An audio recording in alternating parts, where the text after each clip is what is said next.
Imagine a moment torn from the normal flow of time, a place where the boundary between life and the great beyond grows as thin as morning mist. On a battlefield stained by the setting sun, the air is thick with the scent of iron, sweat, and absolute fear. Moabite raiders, with wild eyes and savage cries, are sweeping across the land like a flash flood, sowing destruction in the fields of Israel. Amidst this chaos, a small band of Israeli warriors is in a desperate retreat, carrying not only their weapons, but also the cold, limp body of a fallen comrade. He was young, a life barely begun, extinguished by the cruel blade of an enemy. There is no time for ceremony, no room for tears. Every second of hesitation is a step closer to their own demise. The thunder of enemy hooves grows louder, a relentless drumbeat of death. "Hurry," one of the soldiers gasps, his voice raw with exhaustion and panic. "We have to bury him, anywhere." Their frantic eyes scan the barren landscape and fix upon a small opening in the rock face, an ancient, forgotten sepulchre hewn from the stone, silent and neglected. It is the final resting place of a man long dead, a prophet named Elisha. They do not know this, or perhaps they no longer care. To them, it is merely a convenient hole to hide their fallen brother from the defilement of the enemy. With hurried, rough movements, they thrust the soldier's body into the darkness of the tomb. A dull thud echoes as the lifeless form collides with something beneath the dry, silent bones of the prophet, who had rested there for years. They hastily seal the entrance with loose stones and turn to flee, disappearing into the shadows that are swallowing the land. But what is truly happening inside the hallowed silence of that tomb? What power still lingers in the dust of ages? As the last of the fleeing soldiers vanishes, an event beyond all imagination unfolds in the darkness. The instant the dead soldier's body touched those sacred relics, an invisible current, a spark of divine life, passed through him. The heart that was silent suddenly hammered against his ribs. The lungs collapsed in death now swelled, taking the first breath of a second life. The eyes, sealed forever, snapped open, staring with bewilderment into the encompassing dark. The soldier, the dead man, abruptly sat up. Life had returned, not gradually, but in an instantaneous, explosive defiance of natural law. He rose to his feet and stepped out of the tomb, his skin still pale, but his breath now steady. He stood there, a miracle of flesh and bone, a living testament to a power far beyond human comprehension. This miracle was not a beginning, but a final, resounding echo of an extraordinary life. It poses a question that reverberates through the ages. What man lived a life of such intensity that not even death could extinguish his influence? What power so saturated his very being that it could remain in his bones, capable of calling life back from the abyss of nothingness? To understand this echo, we must travel back in time, to the source of the river, to where the story of Elisha truly began. Prepare to discover the truth behind the farmer who became a prophet, the man whose legacy would challenge death itself. Before miracles shook the kingdom, before his name was whispered with awe and hope, Elisha was a man of the earth. His life was defined by the rhythm of the seasons, the smell of freshly turned soil, and the calluses on his hands from gripping the yoke of an ox. He was the son of Shaphat, a wealthy and respected landowner in Abel Meholah, a fertile valley blessed by the Jordan River. His family wanted for nothing. They had sprawling fields, fastherts, and dozens of workers. As the eldest son, a prosperous future, a path already paved, awaited Elisha. Yet, in the midst of this abundance, a void grew within his soul. Each morning, as he led out the 12th yoke of oxen, a clear testament to his family's wealth, he felt a nameless disquiet. The plow tore through the brown earth, but it could not reach the fallow ground of his heart. He watched the other workers. They laughed. They were content with their lot. But Elisha was not. His gaze often drifted to the distant horizon, where the mountains stood like giant sentinels of another world. A world he yearned for, but did not know how to reach. He had heard the stories of Elijah, the prophet of fire, the one who had challenged King Ahab, and the prophets of Baal, the one who could command the sky.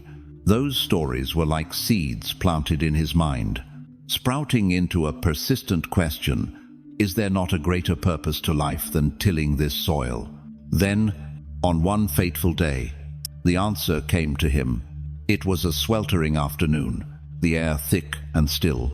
Suddenly, a strange wind swept across the field, a breeze that carried a chill despite the burning sun. Elisha stopped the oxen, a powerful sense of premonition rising within him. He lifted his eyes and saw a lone figure walking toward him, emerging from the shimmering heat haze. As the figure drew closer, Elisha's heart nearly stopped. It was him, Elijah the Tishbite, a living legend. His face was stern, his eyes burned like embers, and his mantle of animal skin billowed in the wind. Elijah spoke not a word. He didn't need to. His actions thundered louder than any speech. With a steady, determined stride, he walked directly toward Elisha. The young farmer stood frozen, his hands still gripping the plow, his breath caught in his chest. Elijah silently removed the mantle from his own shoulders, and with a swift, powerful gesture, he cast it over Elisha. The sudden weight that fell upon Elisha's shoulders was greater than that of all 24 oxen. It was not a physical weight, but the weight of a calling, a transfer, a destiny. For a moment, everything around them seemed to fall silent. The chirping of insects, the lowing of cattle, the rustle of the wind all vanished. There were only two men and a mantle. Elijah turned and began to walk away, never looking back. He had done his part. The choice now belonged to Elisha. Elisha's mind reeled. His family, his land, his career, his responsibilities. Everything that had defined his life pulled at him. But the weight of the mantle and the sight of Elijah's receding figure were an irresistible force. He knew this was the turning point of his existence. He ran after him, crying out, "Please, let me kiss my father and my mother goodbye." Elijah's reply was brief but profound. "Go back again, but consider what I have done to you." Elisha understood. There was no time for delay. He ran back, but not to his work. With steely resolve, he did the unthinkable. He took his yoke of oxen, slaughtered them, and used the very plow that had been his life's instrument as firewood. A fire blazed in the middle of the field, turning the symbol of his past into ash. He was burning the bridge behind him. There was no turning back. As Elisha walked away from the smoking field, he left behind not only his family and fortune, but his former self. The journey following Elijah was no leisurely tour. It was a harsh apprenticeship, where every step was a lesson in obedience, every sunrise a test of resolve. Elisha went from being a master to being a servant. Learning to hear the whisper of the wind and read the messages written in the clouds, he learned that true power lay not in how many oxen one owned, but in how empty one's soul was to be filled by the divine. As time passed, Elisha sensed a change approaching. There was a quiet sadness in Elijah's eyes, a finality in his words. The day was drawing near when the master would be taken from the student. Their final journey was a series of loyalty tests. At Gilgal, Elijah said, "Stay here, for the Lord has sent me to Bethel." But Elisha, his resolve now forged in steel, replied, "As the Lord lives, and as your soul lives, I will not leave you." At Bethel, the scene repeated, and then again at Jericho. Each time, Elisha affirmed his unshakable commitment. He knew this was more than a geographical journey. It was a spiritual ascent, and he had to see it through to the end. Finally, they stood before the Jordan River, the natural border between the known world and the mysterious. 50 other disciples watched from a distance, daring not to approach. Elijah took off his mantle, rolled it up, and struck the surface of the water. A great miracle occurred. The churning river split apart, creating a dry path through its midst. Together, they crossed over, leaving the familiar world behind. On the other side, in the sacred quiet, Elijah turned to the student who had followed him to the very end. "Ask what I shall do for you, before I am taken from you." His voice was no longer stern, but filled with the warmth of a father. This was the moment Elisha had been waiting for, the moment his entire being had been building towards. His heart pounded. He did not ask for gold or fame. He asked for something invisible yet eternal. "Please, let a double portion of your spirit be upon me." It was a bold request, a desire not merely to inherit, but to expand upon the Master's legacy. Elijah looked at him, his expression serious. "You have asked a hard thing. Nevertheless, if you see me when I am taken from you, it shall be so for you." It was a condition, one final test. Elisha did not dare to blink. He fixed his gaze upon his master, fearing that a single flicker of his eyes might cost him his inheritance. And then the sky tore open. A chariot of fire, drawn by horses of fire, descended from the heavens, separating the two men. A flaming whirlwind engulfed Elijah, lifting him up in a glorious, spiraling vortex of power. Elisha could only watch, his heart rent with grief. He cried out, a cry from the depths of his soul, my father, the chariot of Israel and its horsemen." He had lost his master, his spiritual father. In his despair, he tore his own clothes in two. As the fiery whirlwind vanished into the heavens, only silence and loss remained. But then Elisha saw it, lying on the ground. Simple and quiet was the mantle of Elijah. The legacy had been passed down. He picked it up, feeling its weight once more.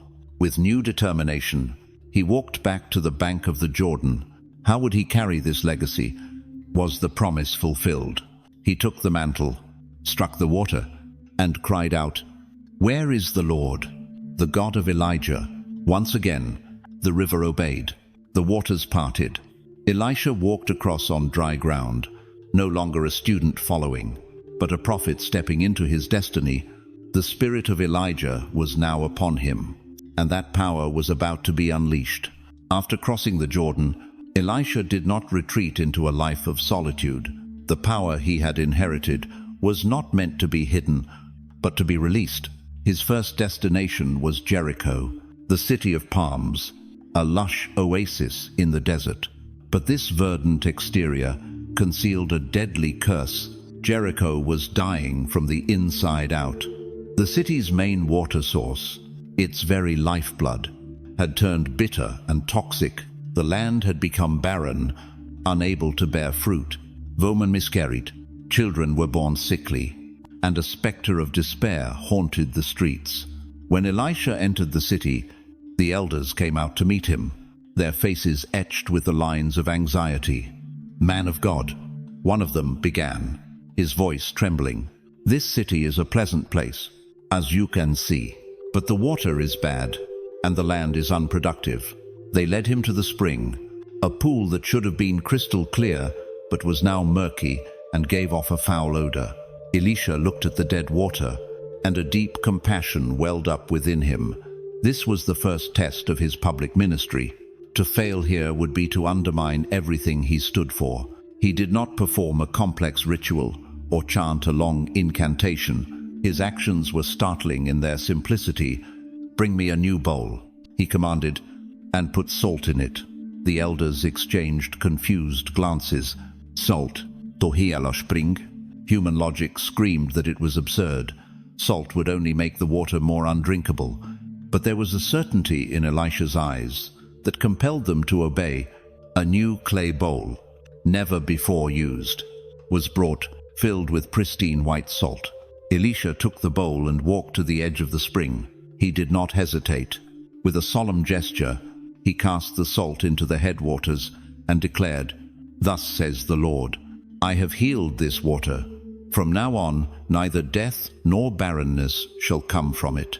He spoke with authority, not his own, but the authority of the one who had sent him. For a moment, nothing seemed to happen. The water continued to flow, but then a subtle change began. The color of the water started to clear. The foul smell dissipated, replaced by the fresh scent of purity. A curious child, unable to restrain himself, bent down, cupped some water in his hands, and tasted it. His eyes widened in astonishment. "It's sweet. The water is sweet." His shout was the spark that ignited a dry field. People rushed to the spring. They drank. They filled their jars. They laughed and cried with joy. Smiles returned to faces that had forgotten how to form them. Hope, which had run as dry as their spring, now flowed in abundance. Elisha stood by quietly, seeking no praise for himself. He knew this miracle was deeper than healing a stream. It was a message. It showed that God is concerned with the most basic needs of his people. He can take the most common thing, salt, and use it to perform an extraordinary transformation. He can purify what has been corrupted, restore what has decayed, and bring life where death reigns. The news of the miracle at Jericho spread like wildfire, heralding the arrival of a new power in Israel. But Elisha knew that healing the bitter water was only the beginning. There were other poisons in the human heart, that were far harder to cure, and his next challenge would come not from nature, but from the arrogance of man. After the spiritual victory at Jericho, Elisha's path led him upward into the hill country, toward the city of Bethel. This was no ordinary city. It had once been a great center of worship, but had now become polluted with idolatry and cynicism. As Elisha, with his distinctive bald head and dignified gait, approached the outskirts of the city, he was not met with cheers. Instead, he faced one of the darkest and most disturbing challenges of his ministry. From the city, a large group of youths poured out. These were not innocent children. They were the products of a culture that had lost its reverence for the sacred. Seeing the lone prophet, they began to taunt him. It started as whispers, then grew into loud, insolent jeers that echoed across the hillside. "Go on up, you baldhead. Go on up, you baldhead." This mockery was more than a personal insult. It carried a much deeper, more dangerous meaning. "Go on up" was a derisive challenge, a direct reference to the recent ascension of Elijah. By mocking Elisha's boldness and daring him to go up like his master, they were publicly rejecting the power of God and the legitimacy of Elisha's prophetic office. They were not just mocking a man, they were scorning the very one who had sent him. Elisha stopped. He turned and looked directly at the frenzied mob. In his eyes was not personal anger, but the sorrow of one who represents a defiled divinity. He knew that if this blatant disrespect went unchecked, it would spread like a cancer, corroding the moral foundation of an entire generation. With a cold and awful solemnity, he did not trade insults. Instead, he turned and cursed them in the name of the Lord. It was not a curse born of hot-tempered rage, but a divine judicial act, a calling down of heavenly justice in response to earthly blasphemy. An instant, terrifying silence fell over the group. The laughter died on their lips. And then, from the dense woods nearby, a terrifying roar ripped through the air. Two female bears, stirred by an unseen command, burst from the tree line. Their eyes were burning, and their speed was horrifying. Chows erupted. The same youths who had been swaggering and jeering moments before were now screaming in pure terror.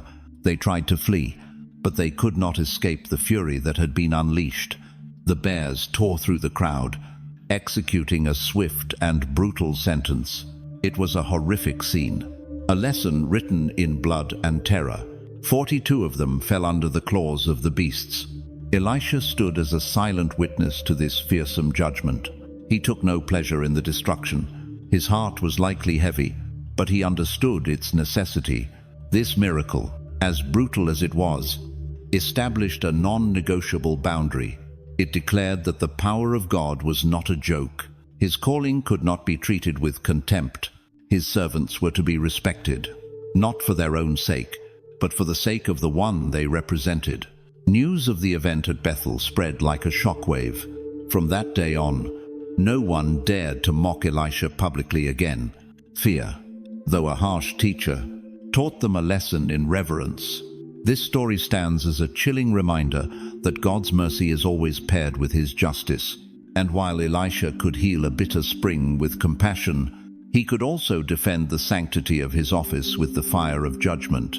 The path of a prophet is a narrow one, and sometimes it requires drastic measures to keep it from being defiled.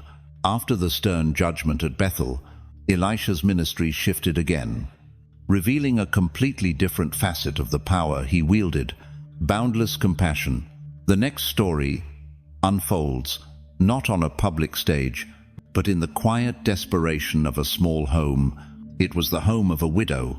Her husband, who had been one of the company of prophets, had died, leaving her not only with grief, but with a crushing debt she could not pay, and the law in that age was cruel. The creditor had the right to come and take her 2 sons as slaves to settle the account. For this mother, it was a death sentence for the soul. To lose her sons was to lose everything: her future, her hope, her reason for living. In hier utter desperation, she came to Elisha and fell at his feet, her body racked with sobs. "Man of God," she cried, "the creditor is coming to take my 2 boys. What shall I do?" Elisha looked at the heartbroken woman and offered no empty platitudes. He asked a practical, direct question. "What shall I do for you? Tell me, what do you have in the house?" The question seemed to highlight her poverty. She looked around her empty home. There were no valuables, nor hidden money. "Your maidservant has nothing in the house," she replied in despair, "except a small jar of oil. Just a small jar of oil. A little olive oil, perhaps enough for a day or two, to anyone else." It was a symbol of extreme lack, but to Elisha, it was all that was needed. In that nothing, he saw the potential for everything. "Go," he commanded, his voice filled with authority, yet ringing with hope. "Go. Borrow vessels from everywhere, from all your neighbors, empty vessels. Do not gather just a few," the widow could have doubted. "Borrow empty jars." What was the point when she had nothing to fill them with? But her desperation drove her to blind obedience. She and her 2 sons went through the neighborhood, knocking on every door, explaining their plight and asking for empty jars. They brought back vessels of all shapes and sizes, large storage jars and small pitchers, until their little house was cluttered with empty potential. "Now," Elisha said, "go in and shut the door behind you and your sons. Then pour out into all those vessels." The woman obeyed. She shut the door, creating a private space for the impending miracle. With a trembling hand, she took her single, small jar of oil and began to pour it into the first empty vessel. A stream of golden oil flowed out. She kept pouring, and the oil kept flowing. The first jar was full. Her son handed her another. She poured again, and the oil did not stop. The miracle was happening before their eyes. The little jar seemed to be bottomless. Their amazement turned to ecstatic joy. The 2 boys worked frantically, handing their mother empty jars and setting the full ones aside. The oil continued to flow. It filled every single vessel they had borrowed, large and small. Finally, she asked her son, "Bring me another vessel." He looked around and replied, "There is not another." At that exact moment, when there was no more empty space to receive, the oil stopped flowing. The woman rushed to tell Elisha. "Go, sell the oil," he said, "and pay your debt, and you and your sons live on the rest." From one small jar of oil and an act of obedience, a family was saved from slavery. A future was restored.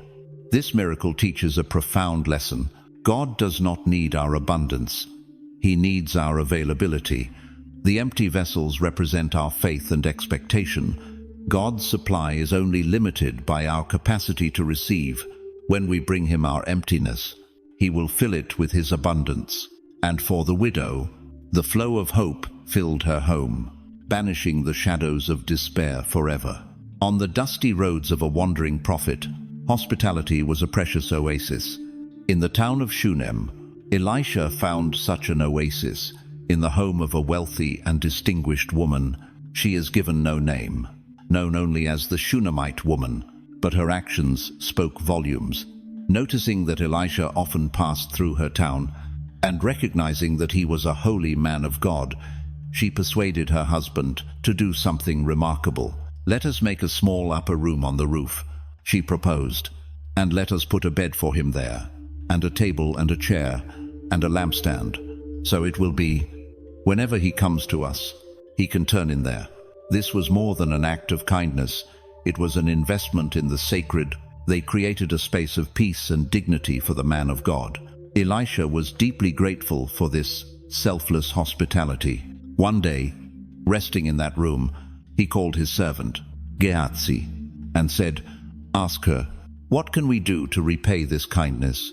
Does she need me to speak to the king or the commander of the army for her?" Gehazi relayed the offer, but the Shunammite woman's reply revealed her contentment and humility. "I dwell among my own people." She needed no favors from worldly powers. Her life was full. Yet, Elisha sensed there must be a deeper need, a silent longing. "What then can be done for her?" he asked Gehazi again, and the servant, with his keen observation, noticed what was missing from this happy home. "Actually," he said, "she has no son, and her husband is old." A silence fell in the room. In their culture, childlessness was a great sorrow, an emptiness nothing could fill. Elisha had found her secret pain. He commanded her to be called. As the woman stood in the doorway, not daring to enter, Elisha made a declaration that rocked her world. "About this time next year," he said, "you shall embrace a son." The words were like a knife to an old wound. She had hoped for too long and been disappointed too many times. She did not dare to believe. "No, my lord, man of God," she cried out, her voice full of anguish. "Do not lie to your maidservant." She was afraid to hope again, only to be crushed. But the prophet's word was not an empty promise. It was a heavenly decree. And just as he had said, a year later, the Shunammite woman gave birth to a son. Her home, once full of material comforts, was now filled with the sound of a child's laughter. The boy was her joy, her light, a living testament to the power and kindness of God. He grew, strong and bright, the pride of his parents. Years passed. One day, when the boy was older, he went out to the field with his father. Suddenly, he cried out, "My head, my head." The father quickly had a servant carry him home to his mother. The mother held him on her lap, trying to soothe his pain, but it would not subside. By noon, right there, on his mother's knees, the boy breathed his last. The silence of death fell upon the house that had once echoed with laughter. The woman's greatest joy had been cruelly snatched away. Her grief must have been immeasurable. Any other mother would have collapsed, consumed by despair, but not the Shunammite woman. In the midst of unimaginable pain, an extraordinary faith rose up. She did not wail or complain. She acted. She gently laid the body of her son on the bed in the prophet's room, the very bed where the promise of his life had been given. She shut the door, and with a will of iron, she said to her husband, "Please send me one of the young men and one of the donkeys, that I may run to the man of God and come back." Her faith told her that the story was not over. The one who had given her one miracle could surely perform another. With a heavy heart but an unyielding will, the Shunammite woman urged her donkey on as fast as it could go. The 30-kilometer journey to Mount Carmel, where Elisha was, became a race against time and despair. She did not allow her grief to paralyze her. Instead, it became the fuel for her fierce faith. From a distance, Elisha saw her approaching. He sensed that something was terribly wrong. "Look, there is the Shunammite woman," he said to Gehazi. "Run now to meet her, and say to her, 'Is it well with you? Is it well with your husband? Is it well with the child?'" Gehazi obeyed and ran. But the woman had no time for the servant. When Gehazi asked his questions, she gave only a curt reply. "It is well." She pushed past him and went straight to the man of God. She fell down and caught him by the feet, an act of desperate, rough supplication. Gehazi moved to push her away, but Elisha stopped him. "Let her alone," he said, "for her soul is in deep distress, and the Lord has hidden it from me." Then the woman spoke, her words not a plea, but almost an accusation born of faith. "Did I ask a son of my Lord? Did I not say, 'Do not deceive me'?" Elisha understood instantly.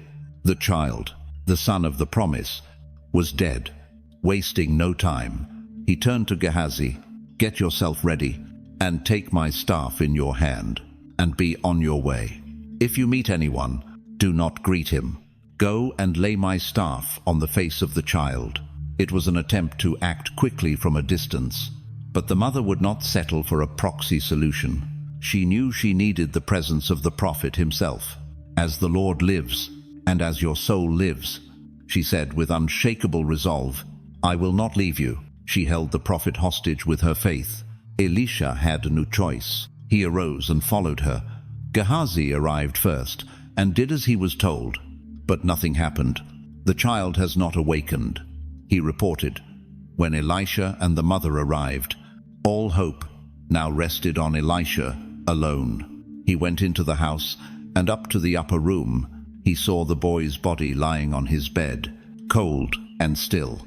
He shut the door so that only he and the dead child were inside.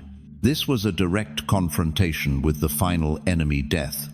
Elisha did not rely on his staff or any intermediary object. He went before the Lord in earnest prayer. Then he did something strange and profound. He lay down on the child, putting his mouth to his mouth, his eyes to his eyes, and his hands to his hands. He stretched himself out on the child, transferring his own warmth and life into the cold body. He was identifying with the boy's death, so he could bring God's life into it. He felt the flesh of the child grow warm. He got up, walked back and forth in the room, and then stretched himself out on him once more. Suddenly, the child sneezed 7 times. 7, the number of completion. Each sneeze was an affirmation of life returning, pushing back the darkness of the grave.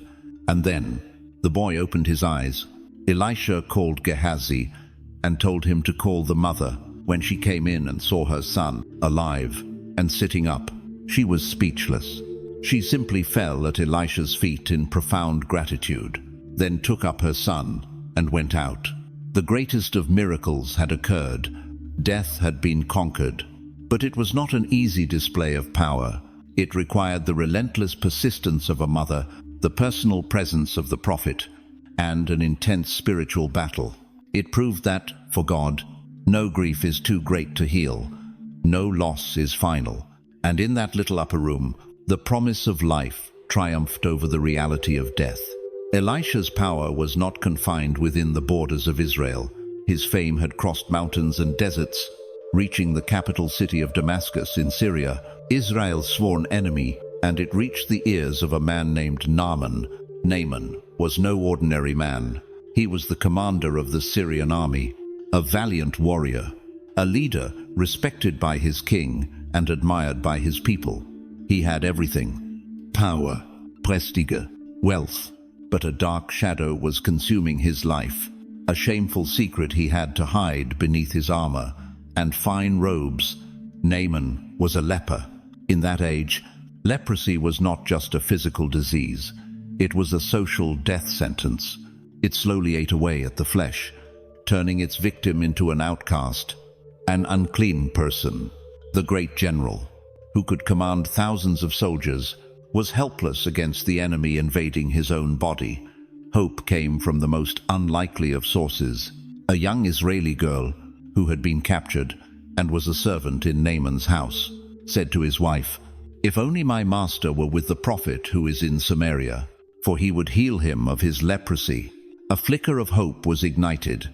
Naaman, clinging to this last chance, went to the king of Syria. The king, eager to save his brilliant general, immediately agreed. "Go," the king said, "and I will send a letter to the king of Israel." So Naaman departed, not as a humble pilgrim, but as a general on a diplomatic mission. He took with him 10 talents of silver, 6,000 shekels of gold, and 10 changes of clothing, a massive fortune. He came before the king of Israel and presented the letter. "Now, be advised, when this letter comes to you, that I have sent Naaman my servant to you, that you may heal him of his leprosy." The king of Israel read the letter and was horrified. He tore his clothes and cried, "Am I God, to kill and make alive, that this man sends a man to me to heal him of his leprosy? Surely he is seeking a quarrel with me." Fear gripped the palace. But word reached Elisha. He sent a message to the king. "Why have you torn your clothes? Let him come to me, and he shall know that there is a prophet in Israel." So Naaman, with his horses and chariot, with his grand entourage, came and stood at the door of Elisha's humble house. The powerful general expected a grand reception. Perhaps the prophet would come out, perform some magnificent ritual, call on the name of his God, and heal him. But Elisha did not even come out. He simply sent a messenger to say, "Go and wash in the Jordan 7 times, and your flesh shall be restored to you, and you shall be clean." Naaman was furious. His pride was deeply wounded. Indeed, he raged. "I said to myself, he will surely come out to me, and stand and call on the name of the Lord his God, and wave his hand over the place, and heal the leprosy. Are not the Abana and the Pharpar, the rivers of Damascus, better than all the waters of Israel? Could I not wash in them and be clean?" He turned and went away in a rage. The miracle was nearly lost to pride, but his servants came to him and reasoned with him wisely. "My father," they said, "if the prophet had told you to do something great, would you not have done it? How much more then, when he says to you, 'Wash and be clean'?" Their words reached him. He had come so far, he could not give up over a simple instruction. He swallowed his pride. He went down to the Jordan River, an unimpressive stream compared to the mighty rivers of his homeland. He took off his fine garments, exposing his ravaged skin. He stepped into the water, once, twice, 6 times. Nothing changed. The doubt must have crept back in, but he was committed to full obedience. He dipped himself a 7th time. When he came up, the impossible had happened. He looked at his flesh. The sores, the discolored patches, were all gone.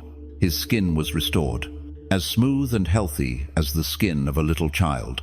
He was clean, utterly clean. In that moment, not only his body was healed, but his soul was transformed. He returned to Elisha. No longer an arrogant general, he stood before the prophet and declared, "Indeed, now I know that there is no God in all the earth, except in Israel."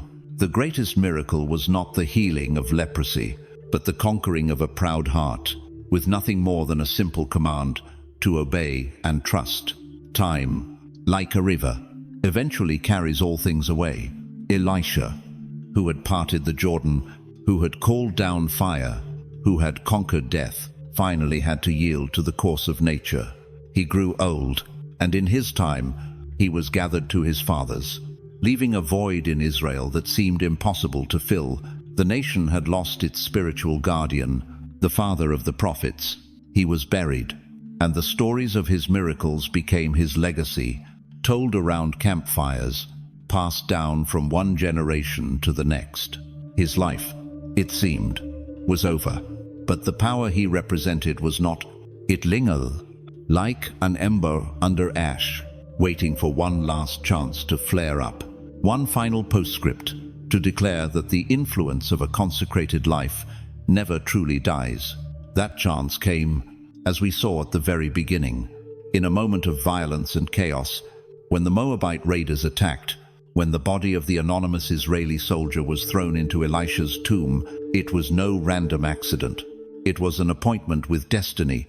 The moment human desperation met a saint's legacy, a miracle was triggered. Imagine that moment again. There was no earnest prayer, No conscious act of faith, just a chance contact. The cold flesh of the dead met the dry bones of the prophet, and instantly a great reversal occurred. Life was not requested, it was transmitted, like an electric charge. The dead man lived again, not because of his own merit, but because he had stumbled into a space still charged with holy energy. This final miracle, happening after Elisha's death, is perhaps the most profound of all. What does it say? It says that the power of God, when it has fully saturated a life, does not vanish with the final breath. It leaves a residue, a nicho, a legacy that can continue to give life.